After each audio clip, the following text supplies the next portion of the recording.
Hello and welcome to Tech.eu to the Point, a series of video interviews that we have with entrepreneurs, investors, and experts. Today, we're very, very happy to welcome Dave Kellogg to the show. Dave is someone with quite a resume. He's an advisor, he's a director, he's a consultant, he's an angel investor, he's a blogger, a good blogger as well, focused primarily on enterprise software startups.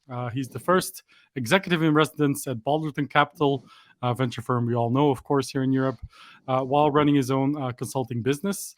He has a truckload of experience at the CEO, CMO, and independent director levels across 10 plus companies in the last 30 years, ranging in size from zero to over $1 billion in revenue. Dave, welcome to the show. Yeah, thank you, Robin, for having me. Great to be here. I've already shared some of your bio, but just to complete it, some of the companies you've been involved with, Host Analytics as the CEO, top executive at the 500 million service cloud business at Salesforce, CEO of NoSQL database provider MarkLogic, prior to that, CMO at Business Objects. I think it's safe to say you know a thing or two about scaling B2B companies. Yeah, I've been doing enterprise software my whole life and building companies the whole time. So it's great work. It's a lot of fun, and I love to share what I've learned. Thank you so much for sharing it with us as well. And just to provide some context, back in early 2020, Balderton Capital released what it called a B2B Sales playbook. But more recently, Dave authored what is now called Founder's Guide to B2B Sales for the VC firm. It's basically a sort of upgrade to the earlier playbook, I would say. It was released as a microsite. It's chock full of interesting insights. It's based on your 30 plus years of experience. So I'm very, very happy to dive into the guide with you. Now, it's a relatively big guide. It's very consumable, very insightful, but I don't think we're going to be able to cover all of it. It comes in 7 parts: selling, building, managing, renewing, and expanding. Then there comes marketing, partnering, and planning. With your permission, I'll focus on 3 of these, if that's okay. Absolutely. Fantastic. So first things first, how did this guide come about, and how long did it take you to write it? Sure. So we wanted to do an update to the B2B sales playbook. And when I sat down and reviewed the existing one, which is quite good, I wanted to do 2 things. I wanted to sharpen the point of view, maybe one thing. I wanted to make it a guide for founders because a playbook is more generic. It's kind of for anyone, let me just say. And the reason we call that a founder's guide was I want to write for founders who in this day and age are largely product oriented. So it allows me to make a bunch of assumptions about what you do and don't know. And therefore customize the material to say, you are a product-oriented founder. Here's the stuff I think you need to learn. And by the way, as a board member and consultant, I work all day with product-oriented founders, right? So these are the lessons I teach people every day in my work. Great. Now, when you visit the microsite, one of the first things you'll read is the founder CEO should generally be a company's best salesperson. That's something I very much agree with. I do a lot of workshops with founders sort of on PR and how to deal with journalists, especially when they're starting out. And I always tell them, like, for years and years, you'll always be selling, whether it's to customers, to partners, to investors, to journalists, potential hires, and so on. So the first advice that you share in the guide is the first thing to know about sales is that you need to push yourself to go out and sell. What does that mean in practice for startup founders who, as you mentioned already, are most of the time very technical or product-oriented people? Yeah, so the very first thing you need to do is accept the fact that you're your company's chief salesperson. and some founders do this naturally, as discussed, but a lot don't, right? Because a lot grew up in product or in engineering, and they may have dealt with customers, but like only in a very narrow sense, like doing roadmap presentations all day, you know? And I think that the first thing they need to understand is they need to go be the chief salesperson. If for no other reason, when they try and raise their initial funding rounds, it's not an acceptable answer to tell a VC, oh, someone else is meeting all the first 5 customers. Somebody else, like, it doesn't give a lot of warm feelings. So if you want to raise money, you need to be the person on the front line. And by the way, not just to raise money, but also to drive the company's strategy and the evolution of the product. By the way, I didn't answer the question how long it took to write. I'm going to paraphrase Bob Dylan, who once said, Tangled Up in Blue took 10 years to live and 2 years to write. And I feel like this book took 30 years to live, and it was about 6 months to write it. Fantastic. Well, thanks for coming back to the earlier question. Now, I very much agree with your advice that you should always be the chief salesperson at the company you founded. But there's also this general advice for founders is to basically always hire people who are better than you in certain things. Does that not include sales then, or should the founder always be the best salesperson, even if you have a VP of or SVP of sales? Yeah, I mean, it's an interesting question because really the VP of sales' job is to build and scale a sales org. Really, they also should be a great salesperson. But the founder, let's face it, has a super unfair advantage, right? Because, hey, I'm the person who thought this idea up. Let me tell you how I thought it up. Let me tell you why I'm excited about it. If the product's missing things, let me reassure you that we're headed in that direction with our development. A founder can say just a bunch of things that no one else can say. So the other reason to be your chief salesperson is you have an unfair advantage. And yes, they should hire a CRO or VP of sales who's far better at building and scaling and industrializing a process. But in terms of on-calls, there's nobody quite like a founder. Yeah. Now, I see a lot of first-time founders make mistakes when they reach out to journalists in the beginning. They have to learn PR sort of doing, as they go along.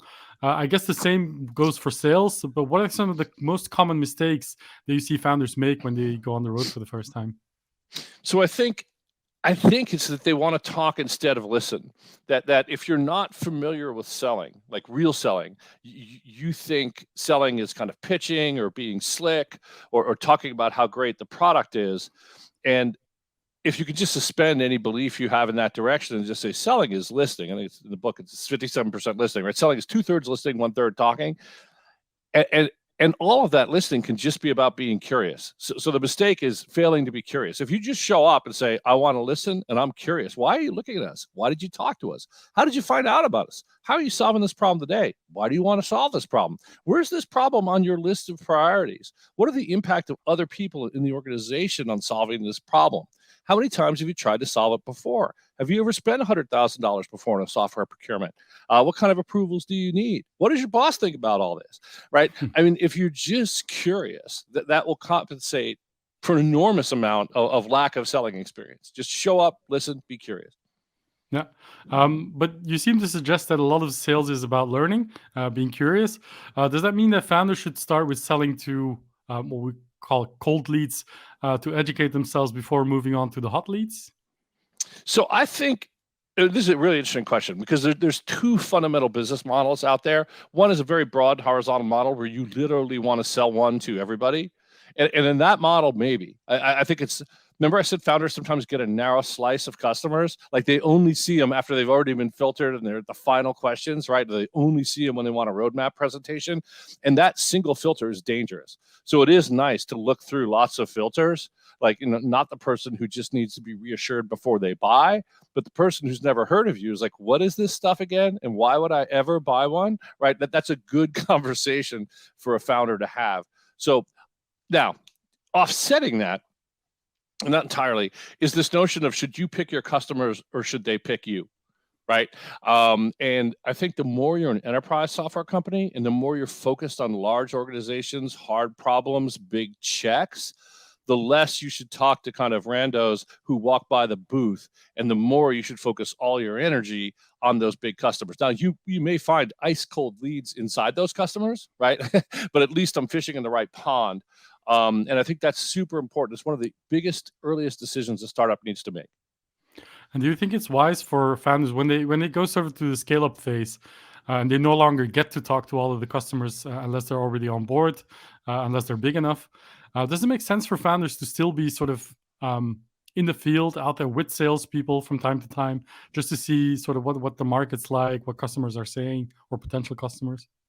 Yeah, I think absolutely, because the problem, I mean, the risk you run if you don't, it's always back to this one-dimensional view that if all you do is meet the customers on your customer advisory board, all you're talking to is fans, right? That's why they join the advisory board. They're typically large customers.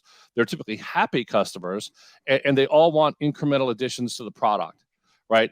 Who aren't you talking to? People who never put you on the long list, right? People who never put you on the short list, people who cut you, right? So I think it's very important for a founder to And it's very hard for a founder to make sure they're getting a 360-degree view. And the ways you can do that is first market research, right? The navel gazing is when you just look at your Salesforce instance, right? Because all you're looking at the people you talk to, even the losses. So you broaden the aperture slightly. But if you really want to broaden the aperture, you should do market research and talk to non-consumers, right? People who didn't buy you. And then also, I like talking to randos. I think it's great to just work in the booth and talk to people, because you're going to get those upstream conversations about, like, why would anyone buy this? And you'll tend not to hear those in your day-to-day life. So I think it's super important to stay out and about and to make sure you're not getting just one filtered lens of the market, because that will eventually hurt you, right? You won't win new business because all you'll know about is existing customers. Yeah, that sounds very sensible to me. Now, the second part, the guide, is about building basically a functional sales organization. How would you summarize that section? Yeah, I mean, I think building, if I had to summarize it, I'd say it's largely about models, right? And then we have to define what a model is, but most companies run multiple sales models in parallel. So for example, a popular model might be, let's just take a product-led growth self-service model. So you grow up doing PLG, you drive people to a trial, they try the software, and then either the software upsells them or the software in conjunction with the person upsells them to a higher level addition or functionality. That's one motion. And you have to pick which motion you want to do first. But as you grow, you will develop other motions, right? You might say, hey, that's a great general kind of cast a broad net motion, but we think large companies in this space need us, so we need an ABM motion, right? And that's a very different model, right? You have very few salespeople, very high level of experience, a lot of supporting resources, and we need to build that model or that motion and go execute it. And these motions are totally different, by the way, and relatively few managers can run both of them. Right? It's kind of like chewing gum and walking at the same time, right? It's hard to do both. So I think that the first thing in building and scaling a sales organization is kind of defining which models or which motions you want to run, sequencing that, right? Like ABM might be great one day, but next year, let's just do the PLG motion plus a mid-market upsell. And the book talks about how to define a motion. And I use it using typically ratios. How many sellers, how much money do they make? How much are they supposed to sell? How many technical resources do they have supporting them? How many business development resources do they have supporting them? How many of them per manager? How many of them per sales ops person? You could actually build an entire sales model off ratios. And then you say, well, how many different sales models do I want to have? And international would be another model, channels would be another model.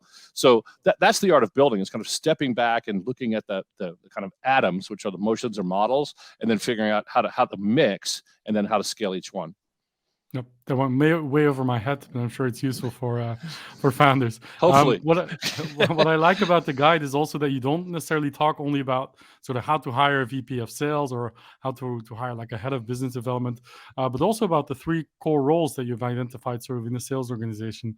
What are they, and why does that matter for someone building a sales team?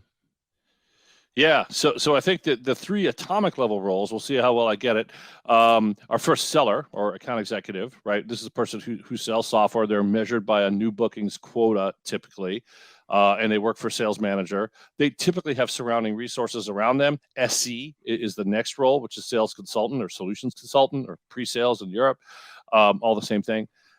And they are technical sales resources who help decide and determine and convince the customer they can meet their technical requirements. They often build proof of concept or custom demos. They'll often do the demo.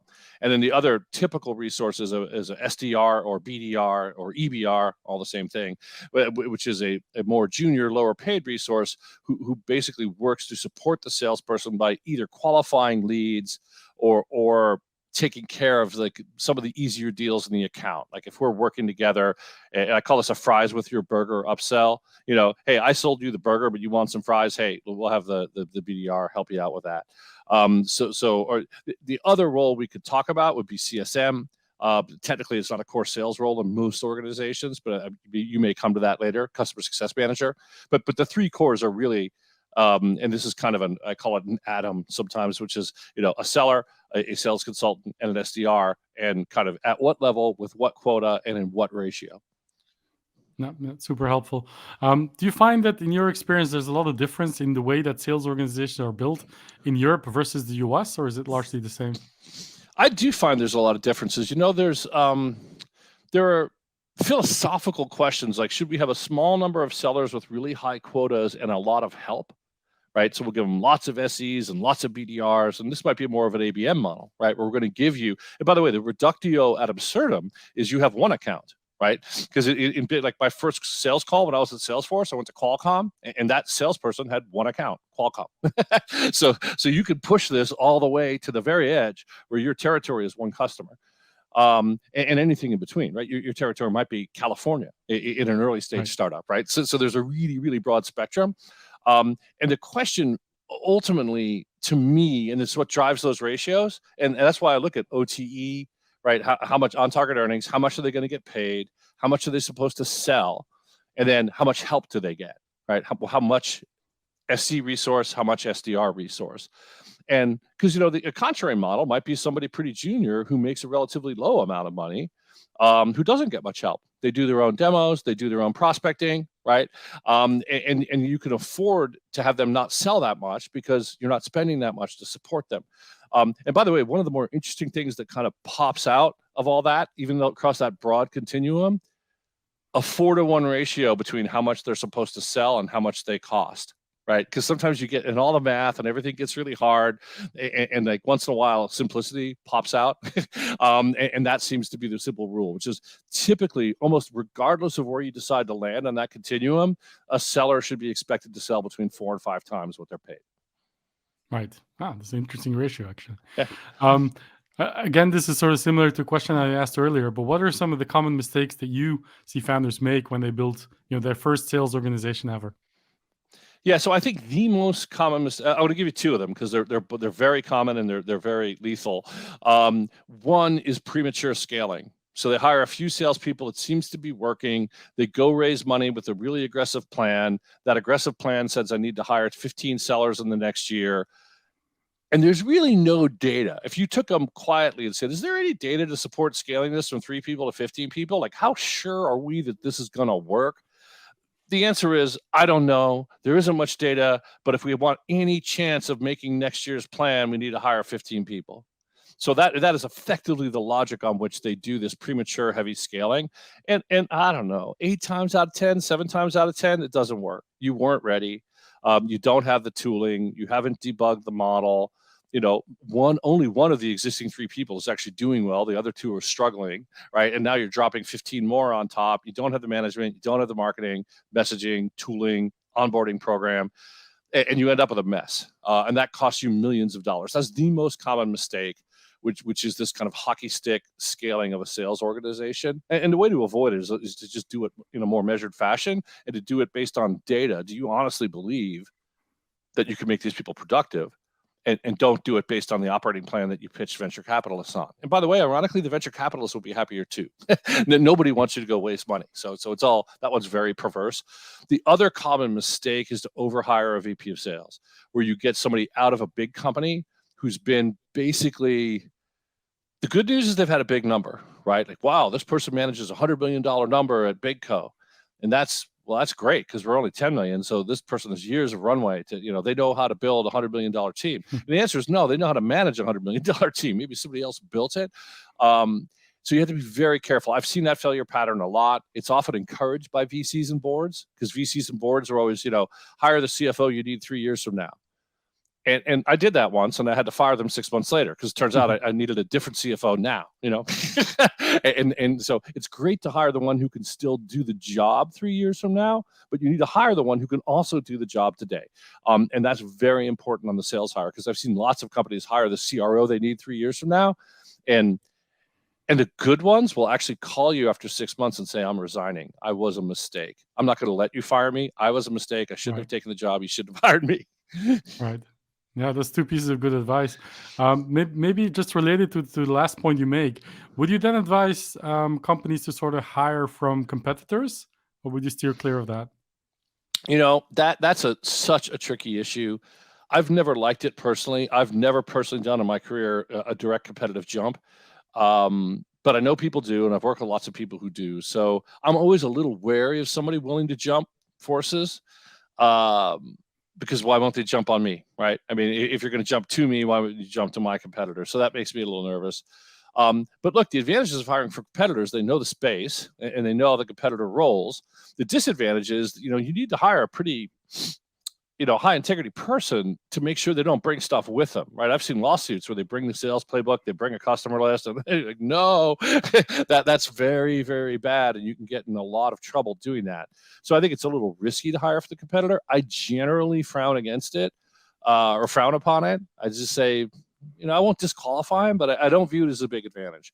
I'd rather get is somebody who knows the space, but who's not at a direct competitor. They could be an indirect competitor, right? That's good because you get that trade-off of, they know something about what we do, but they're not jumping ship. I'm not going to get a lawsuit.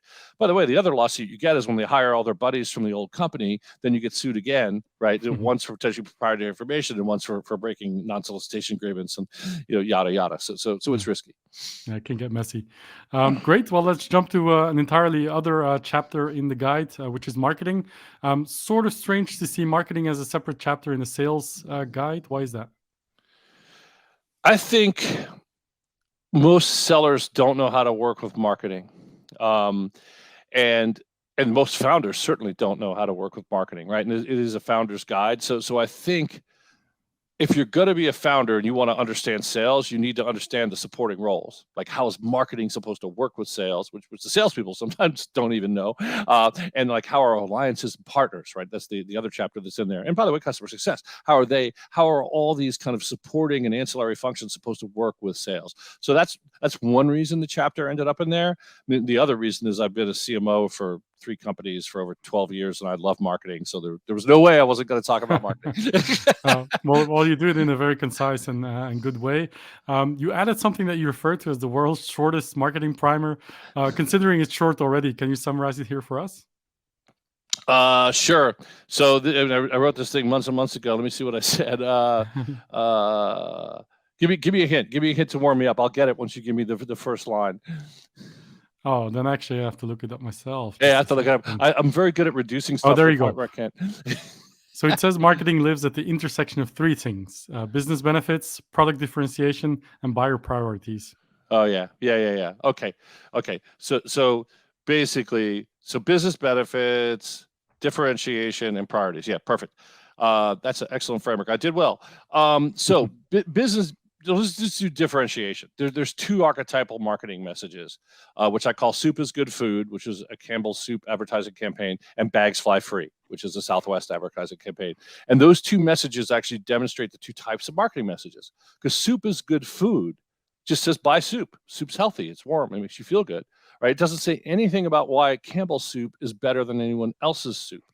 By the way, why would you run that message when you're the market leader in soup? You want to make soup bigger, right? So if you have 60% or 70% market share in soup, you want to market the category, right? You don't want to market why Campbell's soup is better. You want people to buy more soup. So that's when you use a soup is good food message, which is really, in that case, kind of a business benefit message, right? Soup is good food. Right. And we can talk about how this product helps you increase profitability or increase productivity or blah, blah, blah. The other message is bags fly free, which is a hardcore differentiation message, right? Why should you buy from Southwest Airlines instead of United? Because on United, they're going to charge you $50 to $75 every bag, and on Southwest, bags fly free. So that's differentiation. So the 3 concepts we talk about are business benefits, which partly soup is good food. The other way to talk about business benefits is people buy products to solve problems. Clayton Christensen called that jobs to be done framework. 60 years or 40 years before that, Theodore Levitt called it people buy quarter-inch holes, not quarter-inch bits. Right, which is always a clever way of saying it, right? Oh, wait a minute, what do you mean I'm buying a hole? Well, why do you want the bit? To make a hole, right? So it's all the same concept of people buy solutions to problems, and therefore you need to understand why they're buying, right? What are you going to do with the drill bit, right? If you know the answer to that, you can market it more effectively. You need to understand the problem you're trying to solve. So that's business benefits. Differentiation is clearly articulating why your thing is different. And by the way, I'll tell you one interesting progression for startups. In the beginning, you typically have to be benefit oriented. Here are the benefits of using this. I know you've never heard of it. You've never heard of me, but this could really help your developer productivity. Let me tell you how, right? totally soup is good food messaging. And then one day you actually create a category and you're the leader in the category. And people are calling you and they're saying, I'm going to buy one, but there's 3 competitors. Why are you the best? And companies have an enormous amount of trouble navigating that difference. They want to say, no, wait a minute. Let me tell you why to buy one. And it's like, no, you're not listening. I told you I am buying one. I need to know why you're different.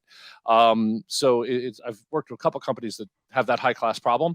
And then the last thing is just buyer priorities, which is your product could probably solve a bunch of different problems, but we got to figure out which one matters most. I'll give you an example. If you're in the conversational intelligence space, Gong, Chorus, Jiminy, guys who record calls and make salespeople more productive, I would argue that 2 years ago, the problem you solved was onboarding sales reps because everyone was hiring tons of sales reps. You need to onboard them. Let's use this tool to ramp them more quickly. Now, nobody's hiring sales reps. So that buyer priority has like plummeted. but good news, another priority has risen, which is sales productivity, right? How do I get more out of the sales reps I have? So you need to change your marketing message in response to buyer priorities. There's no magic right or wrong, timeless answer to that question. You need to figure out through market research what your buyer cares about and kind of map your solution to the highest linked priority. And that was it. That's the world's shortest primer on marketing. It's a very good one. One other takeaway that I had from this marketing section, you wrote that at SaaS companies, marketing usually generates between 50% and 90% of the sales pipeline. Now, that seems like a lot to me. Well, the top end of the range, at least. So can you elaborate on that? Sure.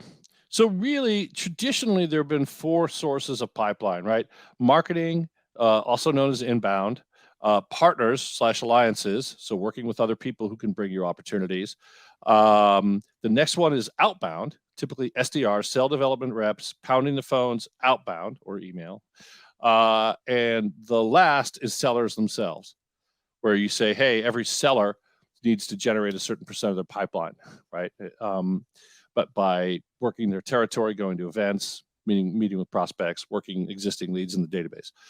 So those are the 4 sources of pipeline. We could argue that PLG is the 5th source, right? So trials and product qualified leads emerging. Ironically, marketing just in a PLG model, right? The easiest way to see if a company's PLG is you just look at the big button on the website, and if it says book a demo, they're not, and if it says start now, they are, right?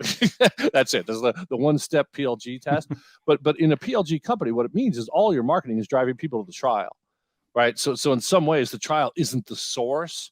It's the reception mechanism. Right. So marketing drives you to a trial, and now you're in this trial process, and there's a lot of work there to make that optimal, right, and make you want to convert, and then you pop out of that. So we can argue there's either 4 or 5 sources of pipeline. I think there's an interesting dynamic, which is on the theory of specialization. If sellers are great at selling, they should be selling all the time and not prospecting. And if sellers are expensive, they should be selling all the time and not prospecting. So why not let marketing, who kind of industrializes prospecting, go find all the people to sell to and only hand them to sales when they're ready to be sold? And that was really the first principles derivation of the SDR role, right? The original SDR role was an inbound role that said, hey, marketing found this list of people. Somebody needs to talk to them and figure out if they're actually real before we hand them to a salesperson. Then we hand them to a salesperson, right? Like in the beginning, when I started in software, there were no SDRs. You just handed salespeople leads, and somebody went, why are we paying these people the equivalent of $250,000 or $300,000 a lead to cold call, or warm call leads? So there's been specialization. There's a book called Predictable Revenue. It's probably 15 years old at this point, but it was all about specialization of sales, the kind of industrialization of sales. And on the theory of specialization, in my mind, marketing should generate most of your pipeline. Alliances could generate 20%, maybe more. Like some companies, you'll see it at 50, but a lot of startups it's 0. Let's be clear. And if the first one I would bring in the mix is alliances, go build, because they tend to bring you very qualified deals that close quickly. Right, because they've been working with them for 3 months, and now they say, "Hey, we need to bring in a business intelligence tool, so let's introduce my friends." The next one is outbound SDRs. I think that works best with account-based marketing, where you really want a multi-year effort to crack an account, and when you do, you get $1 million deal. That works. If you're going to put in a multi-year effort to crack an account and get $5K, I don't think it works. So I have mixed views on outbound. I think it works at ABM. It works in big deals. Works in enterprise. And then sales themselves, It's kind of character building, I think. I don't think it's productive, but all sales managers, just like parents, I had to walk uphill to school both ways when I was a kid, so you have to do that. So like I had to generate 10% of my own pipeline, so you have to do it, whether it really makes sense or not. So sales is always on the hook for some percentage. It's also useful for sales managers to be able to say, what have you done to help yourself? Stop complaining about marketing. Stop complaining about alliances. You're on the hook for some of this too. What have you done? So those are my views on pipeline sources. And in general, in a SaaS company, I think it's fine if marketing's generating 80. I've seen 95. I've probably seen 100 and not known it. But I personally don't have a problem with it. Some people get nervous about diversification, but I don't know if it's efficient and it works and sellers are selling. Fair enough. I got no problem. That's fair enough. Lots of insights already. We're going to move to a slightly different topic, just to step away from the guide itself. And on a broader level, do you think the current market situation warrant more founders to look at this guide and start learning and experimenting? Because I can imagine lots of them are now struggling, right? Keeping costs down, having to restructure, having trouble fundraising, and so on. Should sales still be at the top of the priority list in your view? Yeah, I hadn't actually thought of this before, and my answer is going to sound self-serving, but I now believe, having thought about it, that we got lucky on the timing, because I think it matters more than ever. Why? Because you're trying to scrutinize costs, and basically, right, if you want to scrutinize costs, you have to go where you're spending money, right? Like, why do you rob banks? Because that's where the money is, right? If you want to save costs, you need to go, and guess what the number one cost in most software companies is, right? Sales and marketing. Your typical SaaS company spends double on sales and marketing what they spend on R&D, right? And more than double what they spend on G&A. So you can go fire accountants and not hire developers, but that's going to be relatively small impact on your bottom line compared to saving money in sales. And the way you save money in sales is by basically industrializing it and making it more efficient. So I actually think it's a great time for founders to worry about sales. I always joke that the number one problem product founders have is they thought they founded a product company, and they wake up 7 years later, if they're successful, and going, oh my God, I'm running a distribution business. I'm spending twice on sales and marketing. I thought I'd be spending all my time on product, and I'm not. I'm running this distribution business. And that's the reality of SaaS for most SaaS companies. Interesting. We're going to wrap it up. We already talked about how this guide is basically an upgrade from the playbook released 2 years ago. What comes next? Do you think there's going to be an upgraded version of this one in a few years, or? I don't know what comes next. There's a lot of topics VCs like to help companies on. I'll answer somewhat generically, and they vary from sales and marketing. They'll vary to topical things like PLG. So we're doing some work there. Options and stock option programs and financial guides are always super popular. I don't know many people who do guides on talent, but talent is another area that VCs often help companies. So I would say, yes, we're definitely in the content business. We have a section of our website called Build, because we want to help people build companies. And we talk a lot about how can we best help people build. For me right now, I'm taking a break after that one because it was really big. But I will be coming out with a new one in 2023. We haven't quite figured out what it is yet. Fantastic. Well, we'll keep an eye out. Final question. How many times a week do you watch that scene from Glengarry Glen Ross? I love that scene. The leads are weak. You're weak. It's like every marketer's dream. So I've watched it a bunch. I couldn't count how many times, but I love it. It's a great scene. Great caricature. Yeah, it's very, like, I can quote the scene almost by heart, and I've watched it multiple times. Although I have to say, I've never watched the full movie. Should I? The movie's okay. I would. They're great actors. By the way, the other great line, in my opinion, is second prize is a set of steak knives, which is absolutely true in Silicon Valley. Most of these markets are winner-take-all markets. So the leads are weak, you're weak, and second prize is a set of steak knives, which really applies not just in sales, but almost at an entire entrepreneurship level. Fantastic. Well, on that note, Dave, thank you so much for giving us your time. Thank you for writing the guide. I think it's amazing. We'll link it in the show notes, of course. Chock full of insights, I would say. Thank you for sharing, and thank you for this conversation. Yeah, pleasure meeting you, Robin. Take care. Thanks for having me. Bye.